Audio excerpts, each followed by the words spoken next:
Hey, what's up, guys? Tukey here, back again with another episode of Draft to Glory Goon Squad. And today, well, if the rebuild wasn't in full effect before, it certainly is now, as we are trying to prepare for our final few seasons. Of course, Nolan Foote, now 36 years old, not really a factor, just kind of keeping him around for the sake of it. We have other younger guys in the lineup like Ian Geispers, Alex Del Monte, and even Brian Boss, just because of the amount of players that we've moved out. McDonough is now 35. Hopefully we can win one more time before he goes. And Marcus Brodin, now 34 years old as well.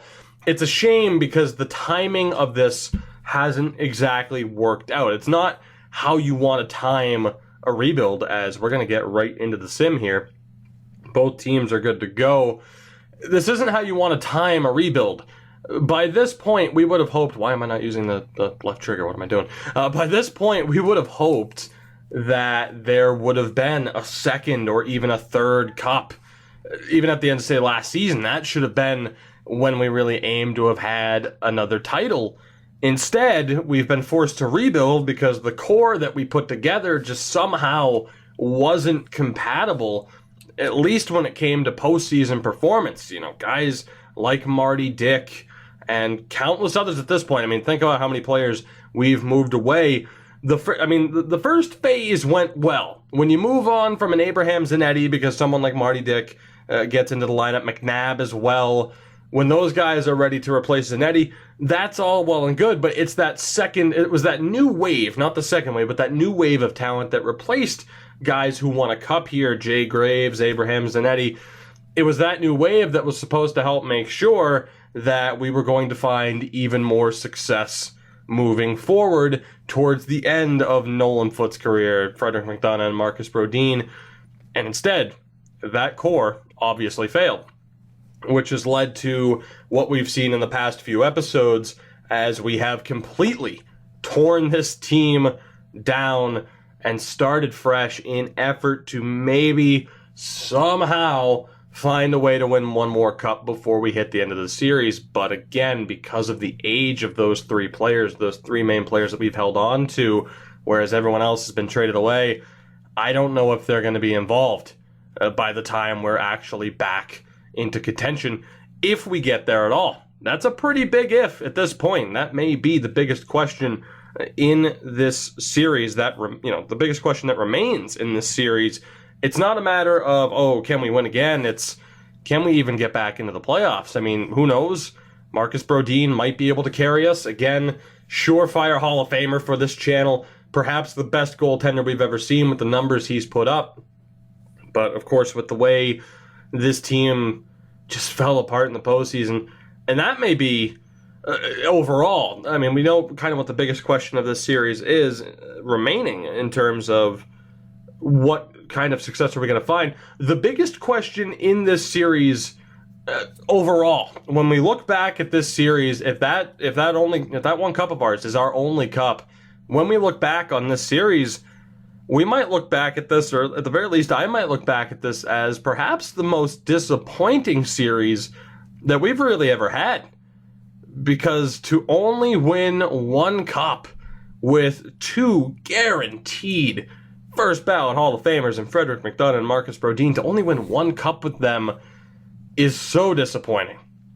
Now, obviously, we had the Draft to Glory stipulation on this series, whereas you look at a rebuilding hockey town where we had nothing but freedom and could just keep getting all of the best players, which is exactly what we did. We somehow kept the value up for all of our draft picks. We kept recycling prospects and just making it work for us.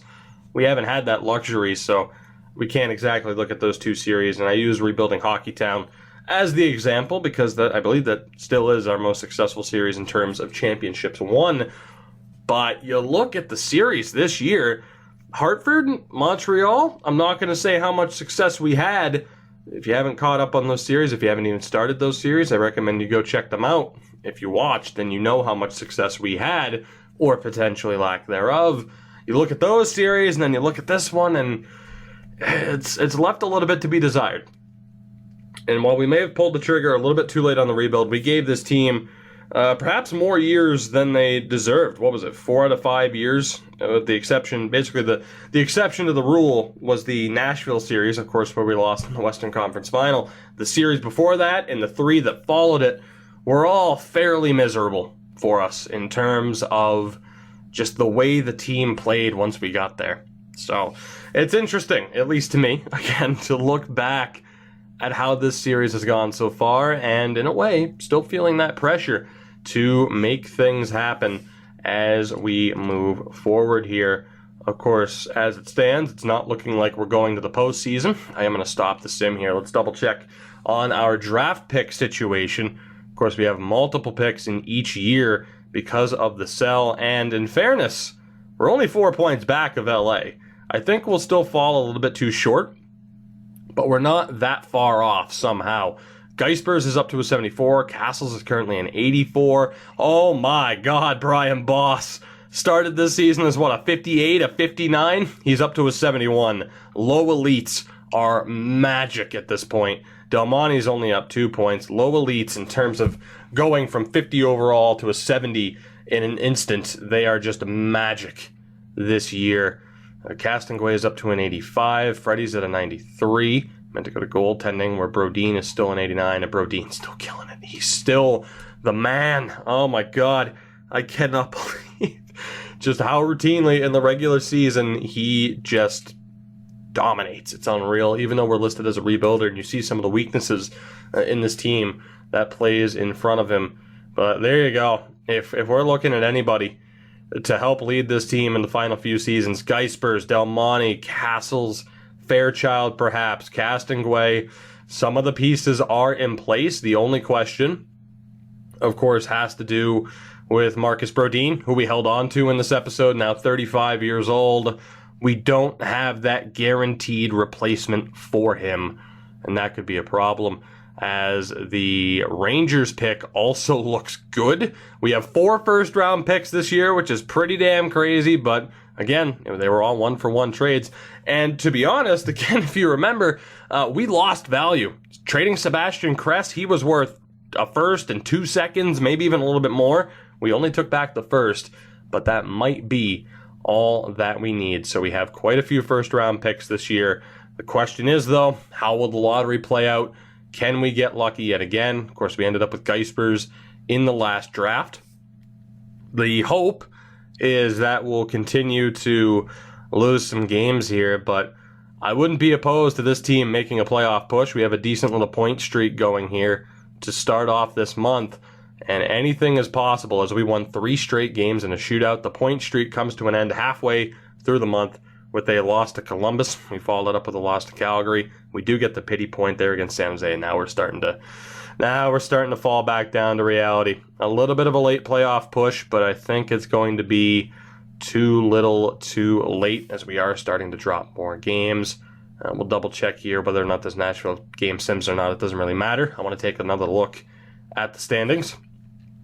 I wonder if this was real, how Jay Graves would feel. Probably pretty grateful. We are 4 points back with a game at hand on LA. We are not out of this. We could very well make the playoffs, and more than likely end up playing Calgary in the first round. So let's do this. We have a chance. Playing Nashville and Calgary coming up, 2 very difficult games. We lost to Nashville in the shootout, so we get 1 point out of those 3 games. As we'll sim to our final game of the season here against the Sharks. We need a couple of wins here. We do beat Edmonton, and we do beat Vancouver. Have we made it? Is it going to come down to the last game of the season? What is the situation that we're currently facing? As it stands, we are in. Oh my God. If we beat the San Jose Sharks, who are the worst team in the division, we are going to the playoffs thanks to 15 overtime losses. We do not have the tiebreaker on Los Angeles. At least I don't believe so. They have more wins. They also have the regulation plus overtime wins. We need to win to get to 87. That is the only way we control our destiny. Otherwise, we need to rely on the LA Kings losing their final game of the year. And just for shits and giggles, I want to take a look at where that Rangers pick is. And the Rangers are 25th in the league. So we know we're going to have some decent picks. We're going to have a couple of picks to really make a difference. At this rate, whether or not we have a lottery pick, it might be better for the team. I want playoff hockey. Could you imagine? Could you imagine? So let's do this. We're going to jump into this. We are treating this like a playoff game because this is what it comes down to. We may get confirmation, more than likely not, though, about the LA result. So let's find out. First period here in San Jose is scoreless. Second period is not. Eichel gets the goal for the Sharks, and it comes down to this. Let's go. This is as close to a playoff game as you can get. Castles with the goal. We have tied it up. All right, Lamb with the goal for the Sharks. Halfway through the third period, Svechnikov makes it 3. Fairchild gets a goal back, though. We're not done yet. We are not done yet with 2:39 to go. We might not get a postseason game, so damn it, we're going to treat this like one. Can we come back? We have a 100 rated defense still, by the way. Can we come back? You know what? I'm going to leave it on 5-minute periods. I would normally switch it back to 20. We're going to leave it on 5-minute periods. Let's bump up the old game audio just a little bit. And here we go. This may be as close to a playoff game as we see, as Nolan Foote ever sees again. 2:40 on the clock. It's going to go down to the final minute very, very quickly. Wilcox with the puck gets it back to Castles. Our top line is out. Castles makes the move. Gets free. Takes the shot. It's denied. Dadnoff, the defenseman, carrying out for the Sharks. 1:50 to go on the clock. Marquardt across the blue line. He'll send it around. Recovered by the Sharks. A battle for it in the corner. Fairchild really scrapping for it with Eichel, who still has possession. Marquardt cuts in front. Brodin is there. Eichel, the shot's blocked. What a block by Fairchild, saving the game. Castles for Wild. It's Wilcox with 50 seconds to go. He'll dump it in. It takes a crazy bounce off the stanchion, and I guess technically went out of play. I need to watch that again. What the hell was that? I guess it was technically out of play. Wow, can you imagine if that went in? Right? I've never seen that before. Thousands of games. I have never seen that before. I don't understand how that's out of play, though, EA. Like, that hits the glass. That hits the rounded glass and is considered out of play. It was going wide anyway. So it should be, I mean, really, we kind of got screwed there. That should be an offensive zone draw. Geispers, Castles, and Wild are still out there against a very fresh top line for them. Castles, can he win the draw against Muller? Yes, he can. Gets it back to Castonguay and Freddie to Geispers. Well over to Wild. It's Castles. Svechnikov makes the play. Brodin is gone. Muller for Lamb. Over to Svechnikov, who buries it. And now our fate is out of our hands. A poor call, poor programming, say what you want, but we go from nearly having an offensive zone draw. Andrei Svechnikov buries it. That'll do it. Unless there's a miracle in the sim. The dream there is over. We need the LA Kings to lose, or we are missing out on playoff hockey. Have the Kings lost their game? That is the million-dollar question. I'm so disappointed, too, that we turned it over just as we crossed the blue line. Have we made the playoffs? We've lost locker room chemistry, and the LA Kings, on the final day of the season, win. No, they didn't. Yeah, they did. No, they didn't. There were 3 teams tied on 85. We also tied with the Vegas Golden Knights. The LA Kings lost in overtime. The LA Kings lost in overtime, but it was enough. Overtime or shootout. And while we may have just been destined to take on the Flames, while we may have just been destined to get swept in the first round by Calgary, that is so disappointing. To lose to the last place team in the division and have our season ended, the 30th ranked team, To have our season ended in that manner is devastating. That is not the way I was hoping this episode would go. We finished tied for the third fewest goals for per game in the league. Our goals against per game number was higher than you'd normally expect it to be at a 2.39. Our power play was at 17.6%, which was towards the bottom half of the league. Our penalty kill at 77.9%, which was also towards the bottom of the league. No doubt by our season record, no doubt by looking at our season record, I mean, you can't exactly say, oh, we should have made the playoffs, but to miss out on the last day of the season, wow. It turns out all we needed to do was get that to overtime. Even if we had lost in overtime, the Kings didn't win. I mean, we lost to them 7-2 about 2 weeks ago now. Just, wow. That is heartbreaking. That massive point streak, even though we were losing games, we were still getting those pity points. It gave us a chance to make the playoffs with 85 points. Isn't exactly something you want to boast about, but hey, if you make it, you never know what's going to happen. And like I said, we may have been destined to be eliminated by Calgary in the first round, but it would have been nice to make it. Instead, we do secure ourselves that lottery pick with our own pick. I'm not expecting anything too crazy to happen. We're going to mainly have to rely on the other selections that we already have. But what a devastating way to end the season, and it gets worse. As the Nashville Predators have won another Stanley Cup. And it's almost like I have no choice but to just... How else am I supposed to view them other than with pure disdain and jealousy to see what they have done? I can only assume that Jay Graves and Anderson McDonald are still there. And indeed, at least Jay Graves is now 36 years old. That's his third cup, I do believe. One with us and now two with Nashville, if I'm not mistaken. No Anderson McDonald at this point, but Jay Graves has won another one. Gord Chen is still there. And that is as devastating of a 5 minutes you'll see in this series. We'll take a look at the playoff tree as they beat Columbus in 6. Oh man, LA upset Calgary in 6, only to be upset by Arizona. Or not upset, but only to be just devastated by Arizona. Swept in the second round. So actually, hold on, Nashville's run. They beat Chicago in 6, Minnesota in 5, Arizona in 7, and then Columbus in 6 in the Cup final. That is now Nashville's. Like I said, I believe that's their second Stanley Cup. If I'm not mistaken, it might have been their first. I'm happy for Jay Graves. Not too happy in general. As Boys wins the Art Ross, Henry the Hart. Any familiar names here? Gord Chen wins the Conn Smythe. The Vezina went to Henry. Oh, Price won the Jennings.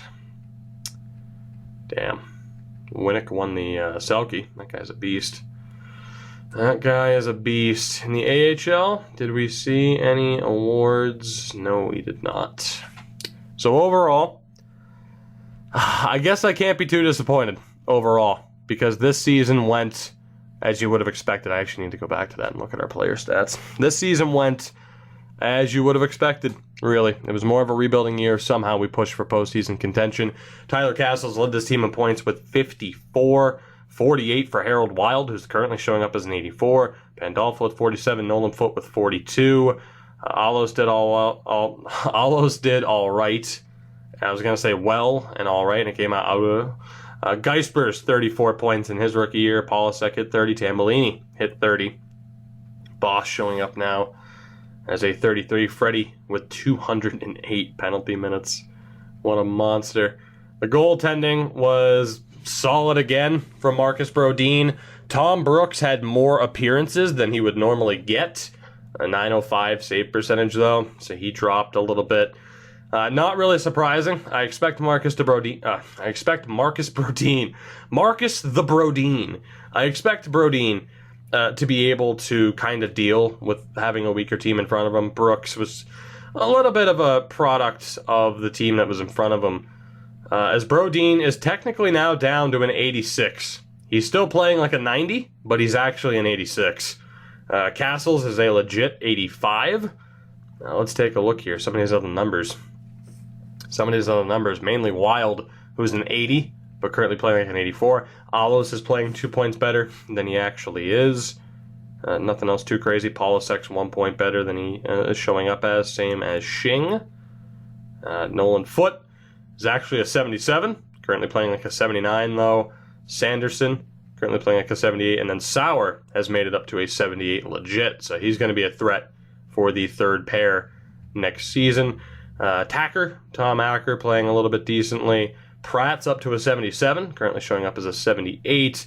Geisper's currently playing like a 77, despite being a 73. And Redius is a true 77 now. Orpik went up by 4, is currently playing like a 76.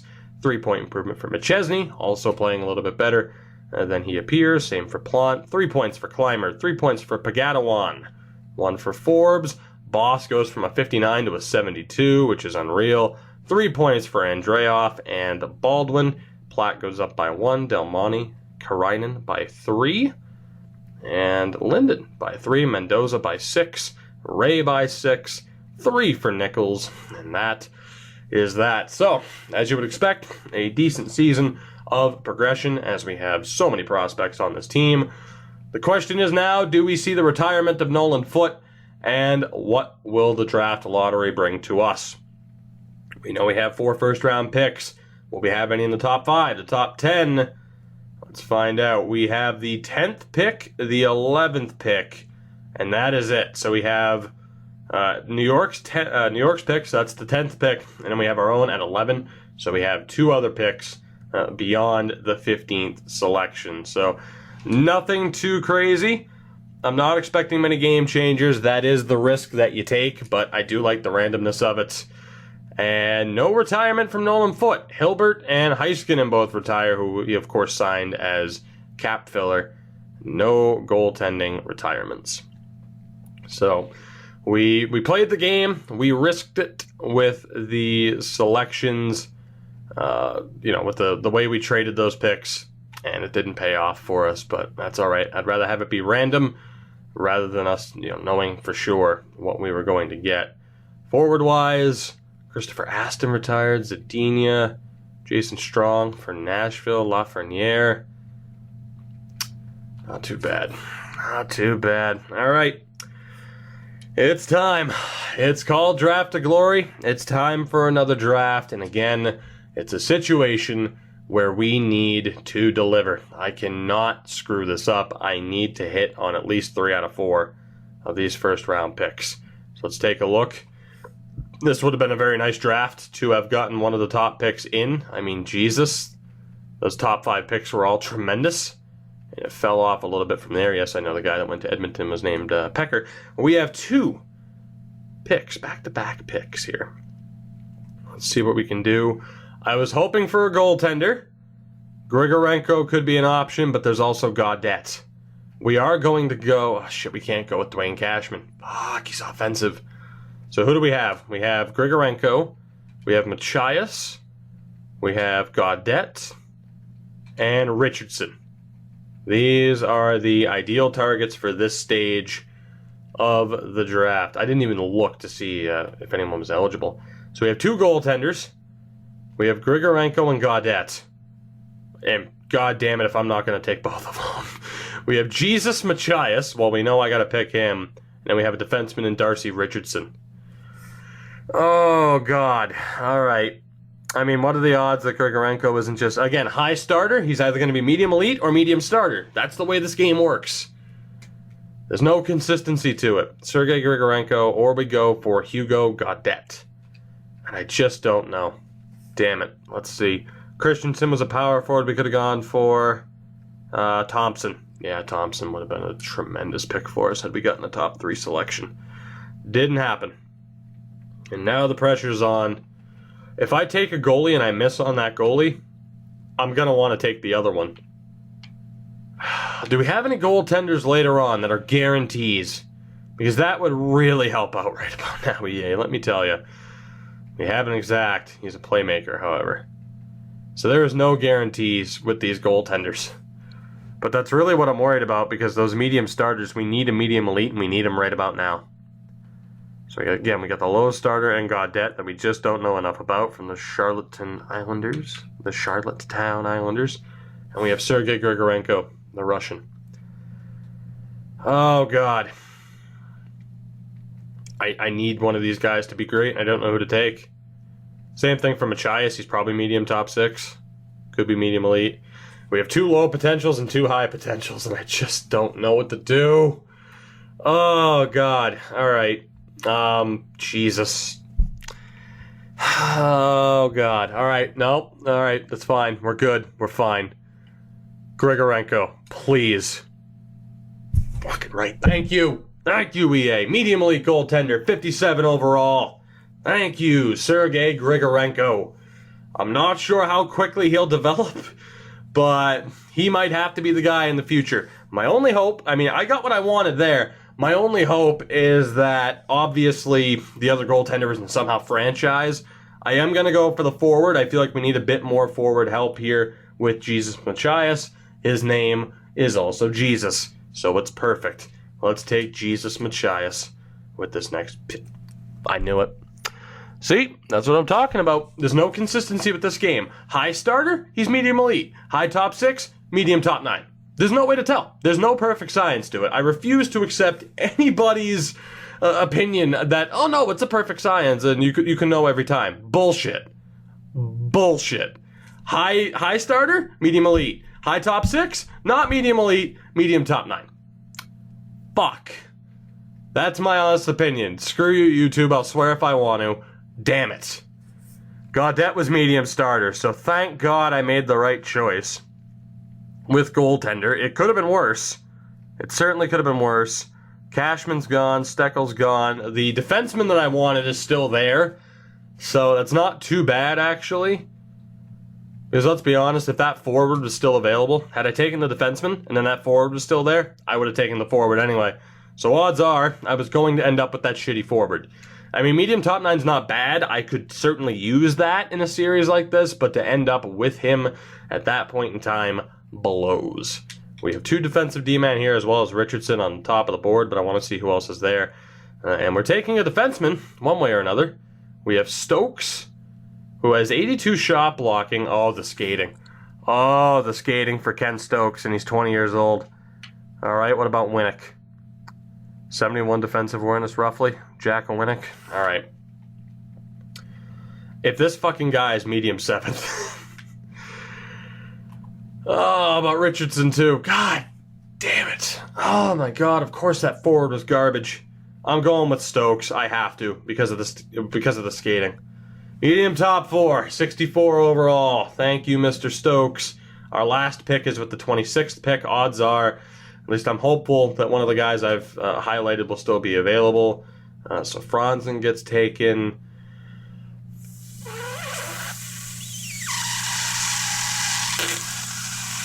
Fucking hell.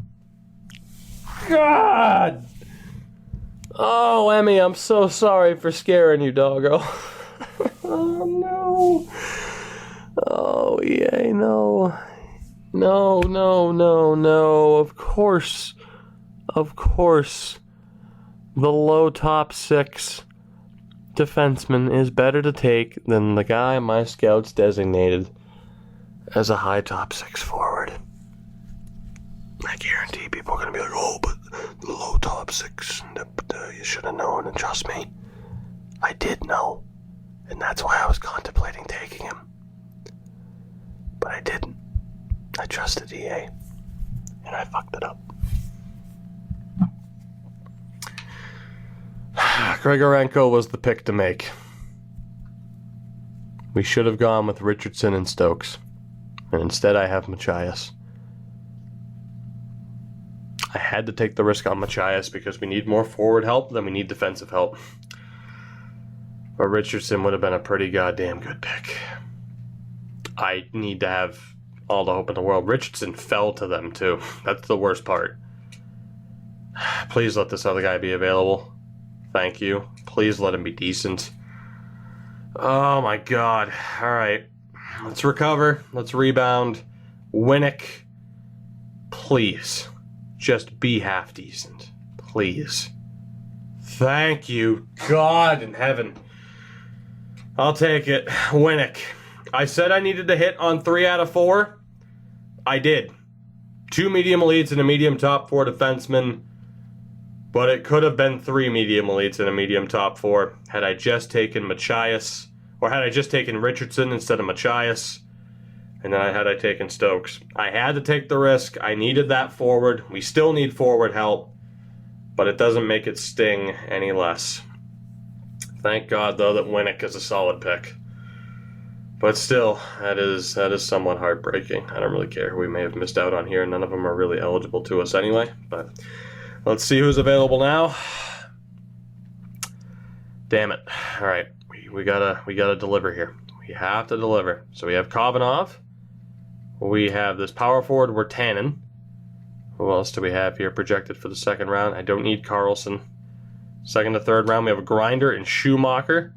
We have another... Alright, so we have quite a few people after the fact. So let's look here at the early stages of the second round. Again, I need the forward help. So I'm going for Petri Wirtanen, the 18-year-old Finn. No league interest at 18 years old. We'll see what happens. And he's bang average. Medium top 960 overall. Not bad. Not bad, but not a gigantic steal, obviously. The next pick will probably go for the defenseman, although now might be the right time. Actually, how many picks do we have in the second round here? What do I have? One more? No more? I have one more, and it's the 30th. Okay. So we gotta be smart about this. So let's see who we can get. Again, we have the Grinder, this extra power forward, that defensive D-man, Stillman. It's actually going to be a decent starting overall, but we got to try to hit a home run here. We also have Manny Millman. Alliteration is great. Jonas McCarthy, who would be a complete shot in the dark. And that's it. So let's take a look at the pinned players. We have one player who's still projected to go in the second round. The Russian defenseman Kavanov. Or I can go for who I'm pretty sure will be half decent. The starting overall is not going to be great, but Theo Schumacher as a Grinder in the second and third round. I think I'm willing to take that risk, and I am. Theo Schumacher, how good are you? Medium top 6. He's a 52. He's got a bit of a ways to go, but Theo Schumacher is a very solid pick for an 18-year-old. I'll take it. I will take it. Again, if you see a Grinder that this far up, it's typically a good sign. As the power forward. Damn it. Oh, of course, Baron was great. I mean, it was down to the Grinder or Simon Baron. I'm not sure if he had no league interest, but 20 years old. The bright side is that he's 20, and he's a 64. The downside is that... Oh, Kavanagh was shit. Schumacher, 2 years younger. Can he grow 12 overall points in 2 seasons? If he can do at least that, it's an on-par selection. So, time will tell. Time will tell. And now we have the extra spot here, which I'm definitely going to be looking at one of these 2 defensemen. We have Kiprusoff, 18 years old with some league interest, and we have Manny Millman with high league interest. I'm not really sold on either of them, though. We have Oljevich, who isn't that great either. This defensive D-man, and Afanasenkov, who's not a guarantee by any stretch of the imagination. Hirvonen. Again, we don't really need a goaltender. We have this power forward in Ross Conley. Nothing too crazy, though, stat-wise. This defensive D-man who, unless his starting overall was insane, wouldn't be worth it. This power forward, Casey Stoner. Quite a few greens, but I mean, I'm going to guess he's medium top 9. Who else do we have? We have Cesar Geet. We have this power forward as well, Cedric David, that we know nothing about. And this defensive D-man at the start of that round. 87 speed on Rory Sloan. Absolutely look to target Rory Sloan for the skating ability alone. I'm going to go for Millman. Why? Because I like his name. Unfortunately, he's shit, so we'll never speak of him again. Let's see. Who do we miss out on? Anybody decent? Afanasenkov is decent. Oh, God, dude. Help me, Jesus. Help me, Lord. Holjevich, 19 years old, 65 overall, high top 6, which again, for a potential, is amazing, and in previous years, that was sometimes better than medium top 4. Actually, that was better than medium top 4. That was equivalent to the medium elite. Oh my god. That stings worse than the first round mishap. I think it does. I think that hurts me more than the first round mishap, because that was a complete swing and a miss. I mean, granted, that's with hindsight, though, but still. Third to fourth round. He's projected in the fourth round. How many picks do I have here in the third? Just the one. And then fourth round, we don't have one early. I'm taking that guy now that we have pinned. I'm taking him right now. Just off of the skating alone, it's worth seeing what we have with this guy here. And what was it, Rory? Rory Sloan, the 20-year-old. Let's see, 87 speed, roughly. There we go. That's a little bit of a rebound. For the most part, this has been one of our better drafts. It's just that one pick in the first round where Tandem was kind of meh. Millman was really bad, but we bounced back with Sloan. I'm all right with that. But again, so many of these good picks are defensemen. We need forward help. We really do. Carlson, Omen, there was a grinder there. Anybody else half decent? Comiskey, and a power forward and Stoner. All right, we definitely made the right choice there. We also were able to skip over quite a bit of garbage. Let's see. Kulikov. Low bottom 6. You never quite know how that's going to pan out, especially with him being unscouted, high potential, or a high league interest, excuse me. Now we have Barry Ball, who is going to have a decent starting overall, but because of that potential, I can't do it. I can't do it. We got to look for somebody else. And we have Peterson, 17 years old, with low league interest. We have this power forward in Colton Boynton, who, again, isn't exactly ideal. And it's at this point already where I got to look by time scouted to see if we can find a steal, because otherwise I'm just guessing. And I want to see if I can at least get an educated guess, which, you know, Muzzin, not going to have the best starting overall. This grinder is shit. I just want to see if somehow the overall is half decent, which it's not. Defensive D-man and Ekblad, who's of course coming up in the draft. A couple of hybrids. This defensive D is medium 7th, so no thank you. Again, I don't need to take the risk on any goaltenders. We pretty much have our goaltender for the future. I'm not seeing any crazy, unless we see like a crazy exact, but I would have seen that before. Suter could be half decent for someone who's projected to go in the 6th round. He could be worth it. We'll mark him down. Hilbert, 82 shot. Ooh, Hilbert. There we go. Doug Hilbert. Every team needs a good Doug. And I think we just found ours. Ross Keeping. Not bad. 87 strength. Within 2 points of being accurate. We have this power forward in Sarich, who as well is going to be a half-decent pick if the potential matches up to what he's looking like. We have Dadnoff in goal, who we obviously don't need.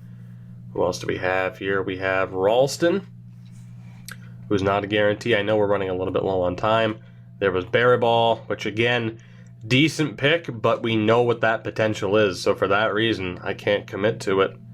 I have that exact 7th. We're still at the 4-time scouted. I'm running out of time here. Power forward's not that good. Defensive D-man Milroy. Again, kind of same spot as Barry Ball. 27 seconds. Hamhuis, no. Purcell, no-ish. I'll mark him down. We have Leonov. I know I'm running really low on time. Leonov is pretty much the same thing as Purcell. And I gotta call our timeout at this point. Let's do that. Let's double check. We'll scroll back down through. We're definitely gonna start making off the board picks here. I gotta go for home runs rather than just best guessing, random guessing, if that, with the players that are projected to go soon. So again, we go down to the end of 3 times scouted. There we go. See, like Sexton here, we just don't know enough about him. We start getting the greens at this point in time. So Ferentz, this goaltender, not quite. A whole bunch of two-ways. Seabrook, no thank you. Gardner, no thank you. Swanson? Not really. 20 years old, no league interest though. Kind of know he'll be a medium top 6. What about Sivonen? 80 shot blocking, 75 speed. He's another just kind of bang average pick from the looks of it. Staubitz, again, all these guys are kind of garbage. What about Kostitsyn? No guarantee. 82 speed, within 2 points. We have Burnett. Not quite. Who else here? There's got to be somebody. Power forward and Marco. Yes, I see how bad his potential is. What about Sexsmith? Nope. And anybody else? Vandermeer. 81 speed. No guarantees, though, anywhere else.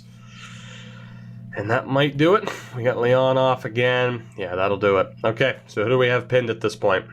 And how many picks do we have left, I suppose, is the question. Because only one of these guys are projected to be drafted, and it's in the 6th round. So let me double check how many picks we have, and we'll see if it's worth risking it a little bit, or if we're just taking these guys. Winnick is up there in value, which is pretty nice. 1, 2, 3, 4, 5. All right, so we got one extra pick. So we can take a risk here with this selection. We can just go best guess, or I could take Barry Ball, knowing he's going to be a half decent defenseman. I'm gonna go for Kulikov. Why not? Let's just take the risk, and he's bang average, if not worse. So, whatever. It was just why not, right? Just throw up a prayer from half court and hope for the best. He wasn't that great, so you never quite know. Now we're going with the pinned players. Screw just going best guess. We have our educated guess. Why? Oh, sorry, I sorted by league interest accidentally. I guess the menu lag kicked in. We're gonna go for Suter first. Troy Suter. We're going to hope for the best here. And he's bang average. Medium top 6, 65 overall. About as average of a pick as you can possibly get. So, had we selected him, had we selected Barry Ball, it wouldn't have quite mattered. We basically were getting the same player regardless. Let's see, though. If just one of these players here at the end can be a steal, it'll be worth it. Let's go for Sarich next. Stu Sarich. Hoping for the best here. What can we get? 62 overall is decent, but medium bottom 6. All right. It's another body. It's another body. If it proves that we need to have him on the team, which we very well might, at least at the AHL level, depending on who gets moved. So it could work out. Let's go for Purcell next. Why not? That's why he's garbage. What stat was there that I was looking at that could have been decent? Like maybe the stick checking, but wow, we'll never speak of that pick again either. I mean, for the most part, it's been a solid draft. We've gotten some decent additions.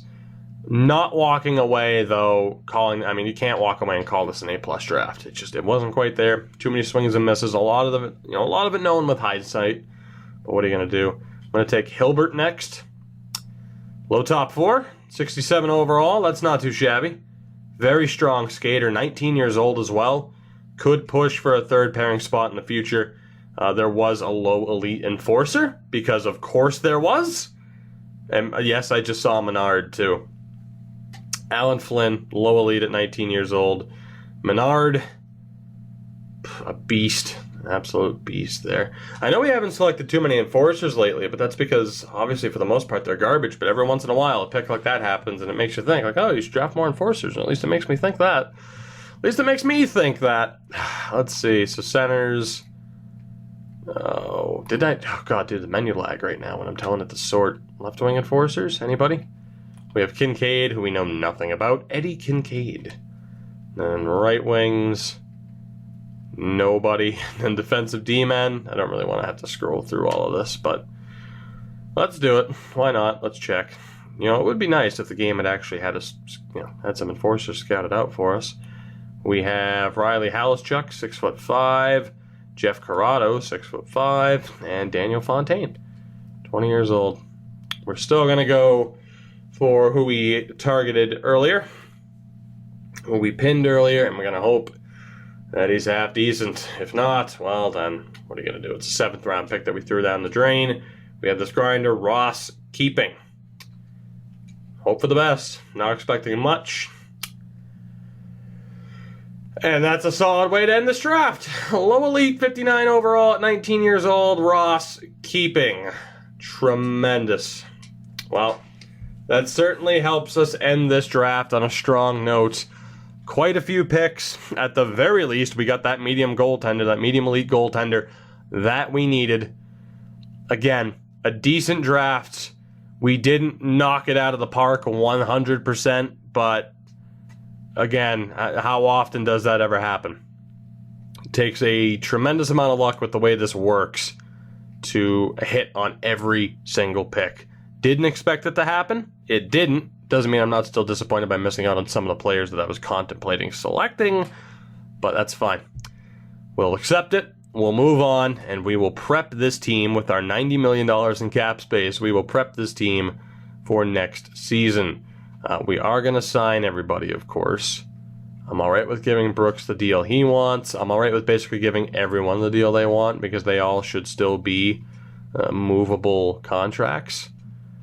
Fairchild, you know what? In some circumstances, though, I lied. In case we have to...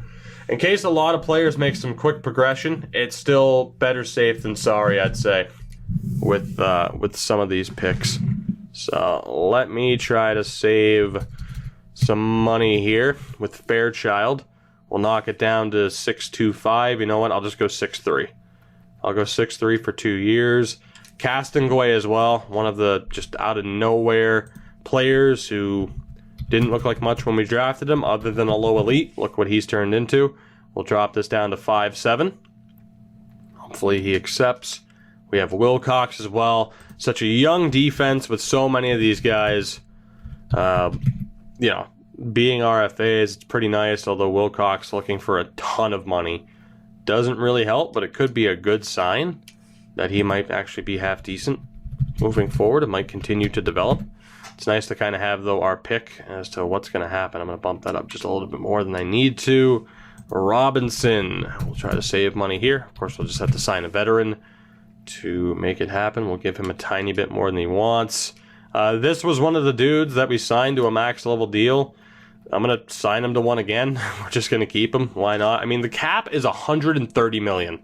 So it's nice to know that the NHL is incredibly healthy this far into the future, more than 20 years down the road.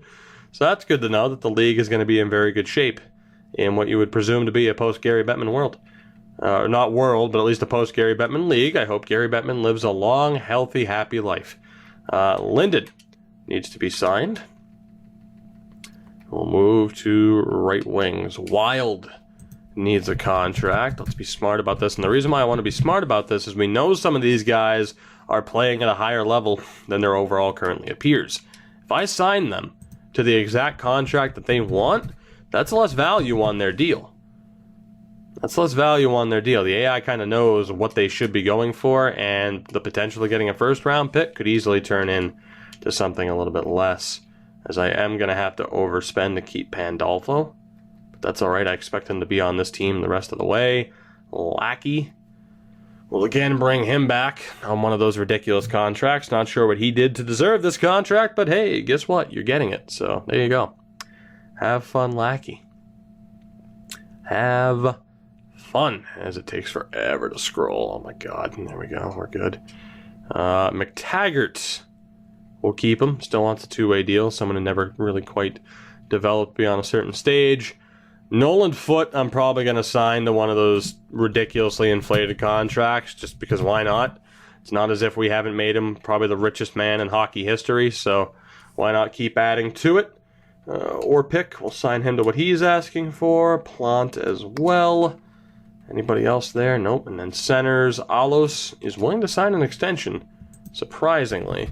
I don't think he'll accept a heavily discounted deal, though, even though he's willing to do that. We're going to knock that down to $4 million just to save a little bit. And then Sanderson, who actually dropped a low bottom 6. He was medium top 9. He's dropped a low bottom 6. That's just a little bit rough, but what are you going to do? So we'll take a look at this first round of offers, and we should, emphasis on should, be okay. So let's advance day, see what we got here. Fingers crossed for some good news. Robinson, here, let's just spam. I've seen 1 rejected, 2 rejected, 3 or 4 at that point. The majority of people have returned to the team, though. Not surprised that everyone rejected. Like I said, it makes sense to try and save some money where we can, just in case we have to move these deals. So goaltending, we're good.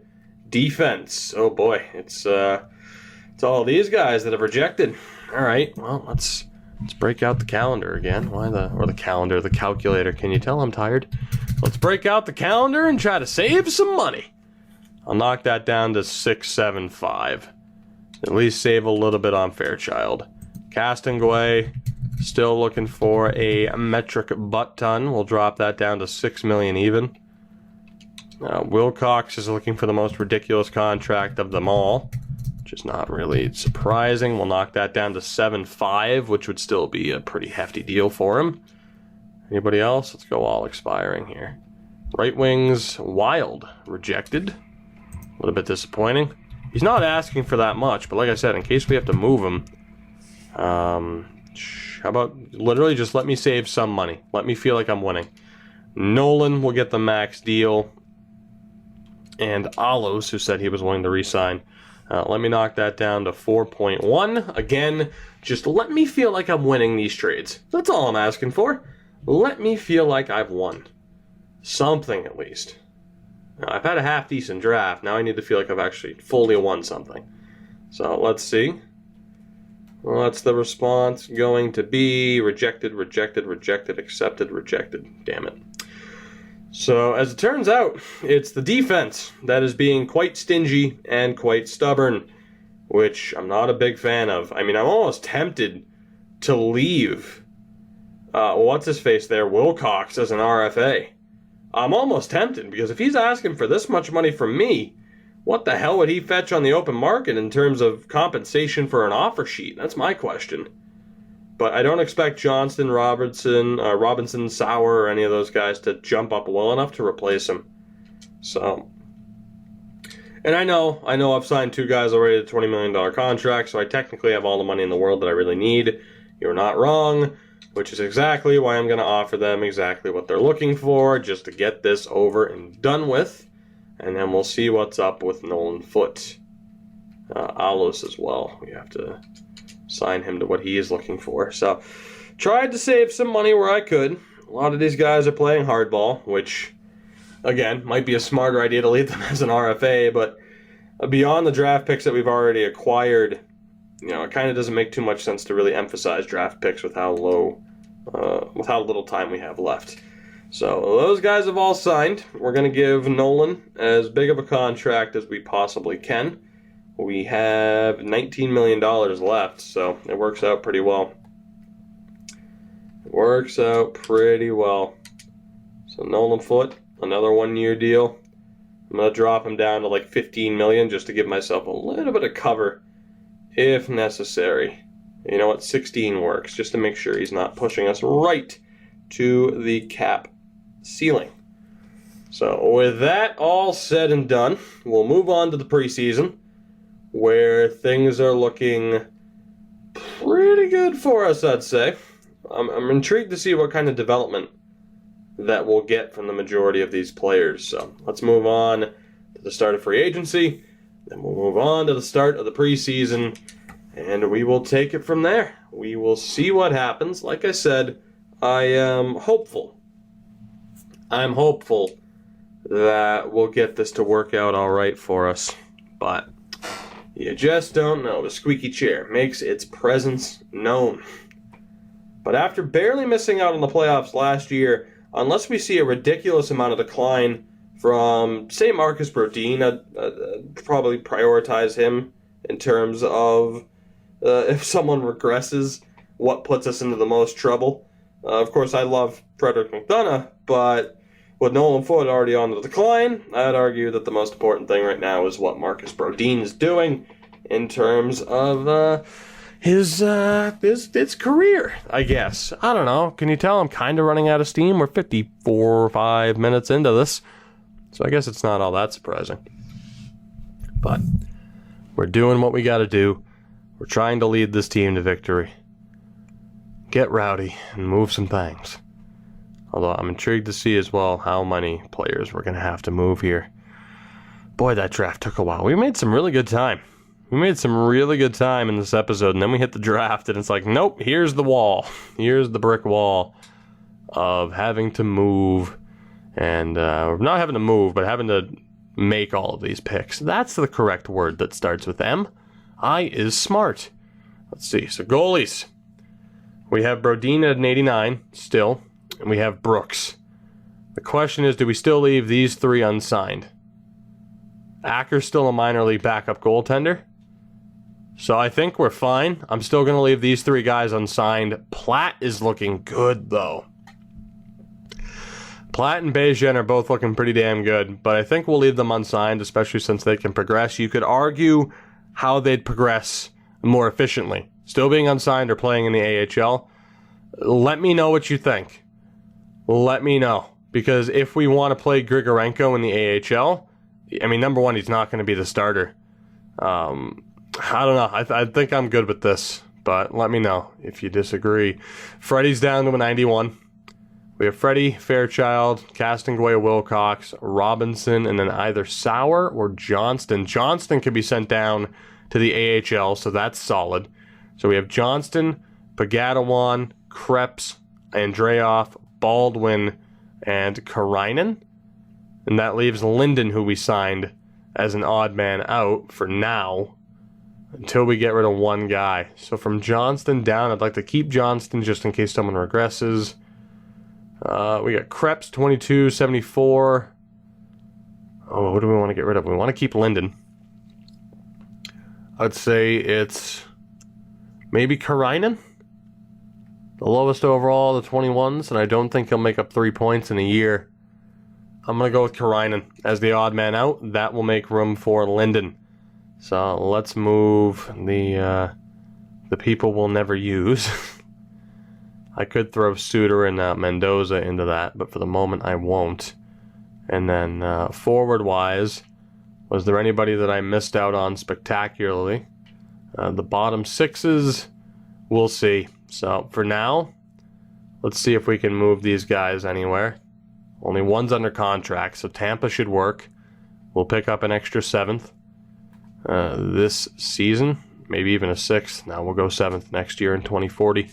Just to keep it fair, just to keep it up to what we've been doing. Again, we have 3 picks in the upcoming draft. Our own, Montreal, and Phillies, but not much extra. At least not yet. So we know the defense is solid. Let's take a look here. So we have Castles, Wild, Tambellini, Alice, Pandolfo, Polisek, and Redius. All right, and there we go. I mean, that's our top 12. And then we have McChesney. From McChesney down. Is there anybody there that shouldn't be? Just Lackey. So we have one extra, that being Rogers. Perfect. We already have our 20. That is perfect. We already have our 20. Lovely. So let's go get that set up. To be honest, I might trade those 2 medium bottom 6 players, but I think we're good. Unless I want to move somebody out. But in terms of needing to sign someone right now, we're fine. It's only if I want to kind of upgrade somebody. So on defense, again, Johnston will be sent down. And we'll call up this dude, just so he's not in the AHL.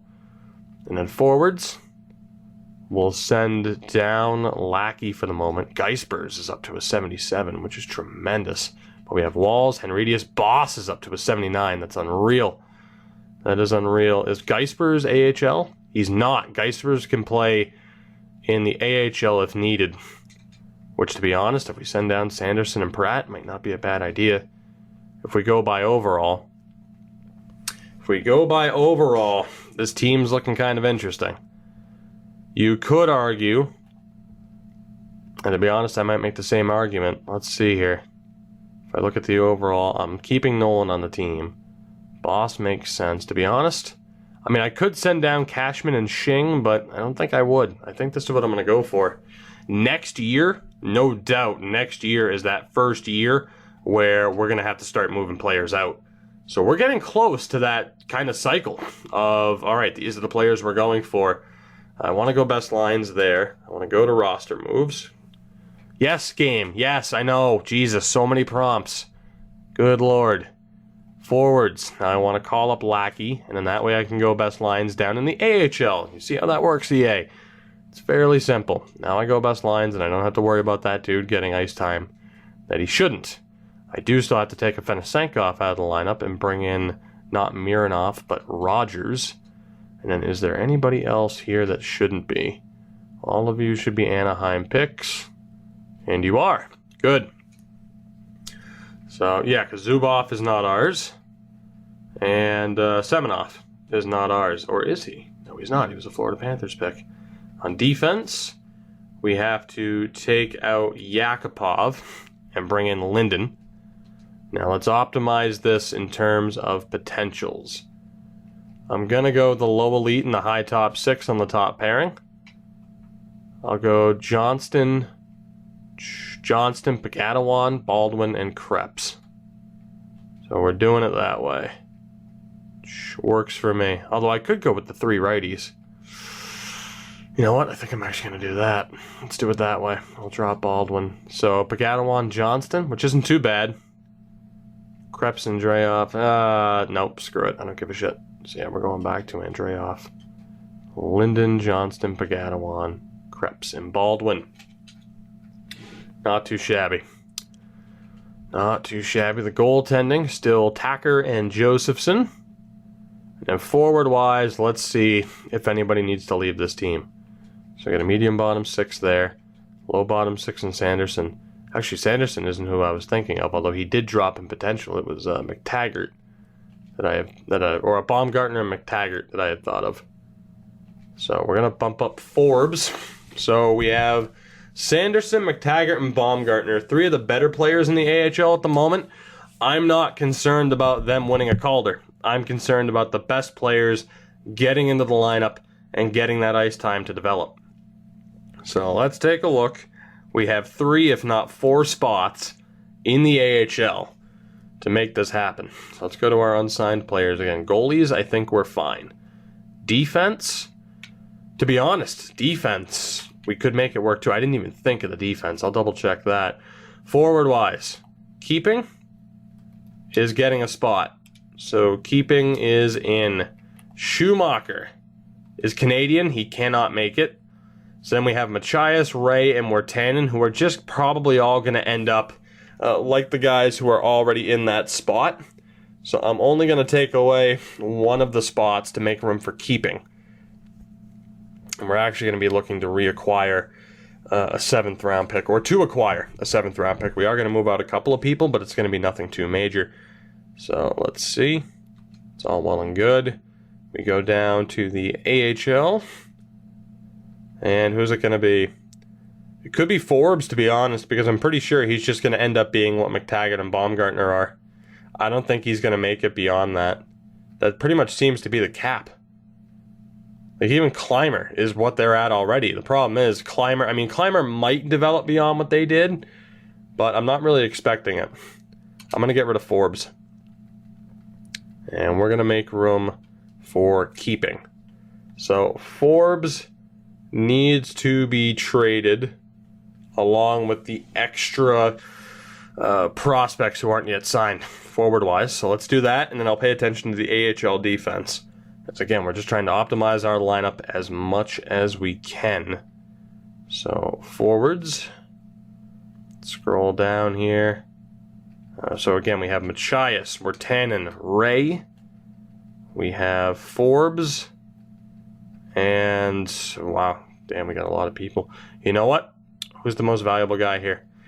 I'm going to take a straight-up pick for Ray, but we are going to move the others for a singular 7th. So let's see if we can get this deal done with Dallas. We'll send for their 7th round pick. So that deal is done. And we'll go back to forwards. And let's see here. The last one was this unsigned medium top 9 and Ray. Let's go to Detroit. And what's the best individual pick I can get for you? Hopefully a 3rd. No. Alright, so we'll try a 4th. Just something more, just to get something back for one of those medium top 9 guys. At least one of them. So the AHL is set. We have the one prospect forward-wise that we cannot sign. So at least the NHL and the AHL set in terms of forwards, with keeping now in the lineup. And actually, let's optimize this further with the highest potentials on the highest lines. So you can definitely take a look here and see if the potentials have improved. We'll keep Climber because of the overall. Medium 6. Alright, we have 3 medium 6s, right? Yeah, 3 medium 6s. So we're gonna go with Plant, Rogers, and Climber. Although Orpik at 24, I don't really think Orpik's gonna make it. So you know what? I'm actually gonna bump up Rogers. And what do we have here? Medium elite, and a low elite. We'll keep Pratt. So we're going to go Del Monte, Pratt, and Geispers. With Del Monte at center. He was a natural center anyway. Second line is Rogers, McChesney, and Keeping. Which I'm actually going to go with McChesney, even though Rogers has slightly better face-offs. McChesney is much better defensively. We'll have Climber, Plant, and Orpik. And again, same situation where I'm probably going to take Climber over Plant. And then Sanderson, McTaggart, and Baumgartner, which doesn't really matter, I guess. We'll go for Sanderson. So that's what the AHL team's looking like. Fairly competitive. I would expect the Gulls to make the playoffs. And the only question now is, do we have two guys better than medium top 6 that could replace Krebs and Baldwin? Which, if I'm not mistaken, we do. We do. It's just a matter of whether or not they are AHL eligible. So let's check. Our final 2 moves might not yet be done. Unsigned defense. A low top 4, a medium top 4. We got the medium elite and the low elite. Jesus Christ. All right, so we're definitely not done. Nichols cannot be signed. Winnick cannot be signed. That helps. Sloan and Hilbert can be. So there we go. There are your 2 replacements. There's your 2 new AHL defensemen that actually worked out pretty damn well. I got to admit, I was worried about the other guys, the low elites, not being Canadian. Them being low Canadian. Them being low elite and Canadian helps us out. They should develop quite well this offseason, or throughout the course of the season. Krebs is out for Hilbert. Baldwin is out for Sloan. So again, taking a look at potentials here. Medium top. Low top 4. I don't think Johnston's going to get any better. So we can drop him down. We'll keep Pagadawan there. So we'll have Sloan. Actually, Pagadawan, how well do I think he's going to develop? I'm going to go Sloan and Johnston. Pagadawan and Hilbert. I feel like that's an alright setup. And then obviously those 2 stay where they are. So yeah, this defense, I mean this team in general is looking damn good, especially if we don't change the goaltending, which I don't think I will. So again, Krebs and Baldwin are the last 2 that need to be traded. So I'm really liking the look of both teams. And I would not be surprised to see us right back in contention. I'm going to have to fix up the NHL offensive lines in a minute. Let me just get rid of Krebs and Baldwin because, man, this episode has turned into a marathon yet again. Again, on defense, Krebs and Baldwin have to go. Krebs and Baldwin. And you know what? I might try to take back a pick in this one. I might try. Let's see if we can get a deal done with New Jersey. Maybe. You know what? I'm just going to go for the 7th. Why not? I'm just going to go for the 7th. Do that. Stick to my guns there. I made that exception once with the medium top 9s. So let's see what the forward lines are going to look like. Is there anybody who's against playing on the 4th line? Alright, so Henridius is a minor 6, so there's really no one I have to worry about except for Castles, who is a first-line player. So let's take a look here. I'll probably put Wild on that line. Like, offensively, I want to make sure I have the best guys available. Which, I mean, we don't have a ton of offense. It might just be Pandolfo that's worth keeping there. Yeah, alright, so Pandolfo will stay.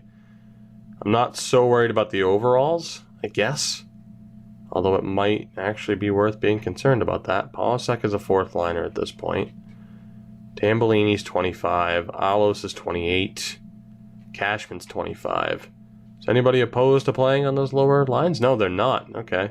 We also have Pandolfo, but Pandolfo has the best offense. So Pandolfo, Castles, Wild. Looks good.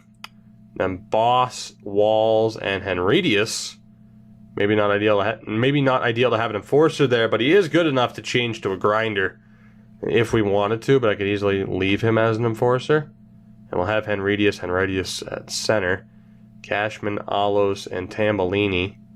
Although, to be honest, maybe Walls would be better suited. I don't know. Maybe we'll just keep him there. It's fine. So Cashman, Alos, and Tambellini. Already lefty, center, and righty. And then Foote, Shing, and Polasek, which is a very capable line. I'm going to put Polachek at center. That's not bad. That is not bad, and there's still some really good potential there on that second line for those guys to get better. Defensively, we still just have the top four defensemen, so I'm going to go with Fairchild Wilcox yet again, and Castonguay with Freddie. It's Robinson, I don't know why I keep saying Robertson. It's Robinson and Sauer as the third pairing. We'll have Robinson on the right in case of one-timers. The teams are set. How good we will do, I'm not sure. But needless to say, compared to last year, where we thought we'd be absolutely awful and we're barely a playoff team, or, barely just missed out on the playoffs, this could be a very interesting season moving forward. So let me know what you guys thought of the episode. Are there any last-second changes you would do? Let me know what you think. I think, though, for the most part, the team is good to go. I'm looking forward to the next one. I hope you feel the same way. If you enjoyed the video, of course, you know what you can do. Leave a like and subscribe if you have not already done so. Follow me on Twitter and Twitch if you have not done so, at Tuki24 on both platforms. Links are in the description, as they always are in every video. Like I said, give me a follow on Twitter. Maybe check my pinned tweet if you're a fan of FHM4 and haven't bought it yet. Wink, wink. And follow me on Twitch as well, as we've been making some pretty damn good progress as of late on there. Been playing a lot of franchise mode. Just bought a PlayStation 4. Getting into MLB The Show as we get ready for MLB 18 to come out. And I'm thinking I'm going to start playing through some games. You guys have seen me kind of experiment around with games like Alan Wake or whatever. I think on Twitch, sooner rather than later, I'm just going to start playing games I want to play. Whether it's in the ridiculous back catalog of games I have on Xbox, including the Tomb Raider series. I haven't played through Assassin's Creed Black Flag. I still want to do that. And then you factor in the PS4. I have The Last of Us Remastered, the Uncharted Nathan Drake collection in front of me. There's a lot of shit I want to play through that I haven't had time to play through because of this channel. Not that I'm complaining, but I might start playing through some of that on Twitch along with the normal stuff that I've been doing. Thank you guys for watching. Enjoy your day, afternoon, or night, and I will see you guys in the next one. Also, keep an eye out. There may be a video coming soon about one of my new series. That exclusive to you, because you watch this video. Goodbye.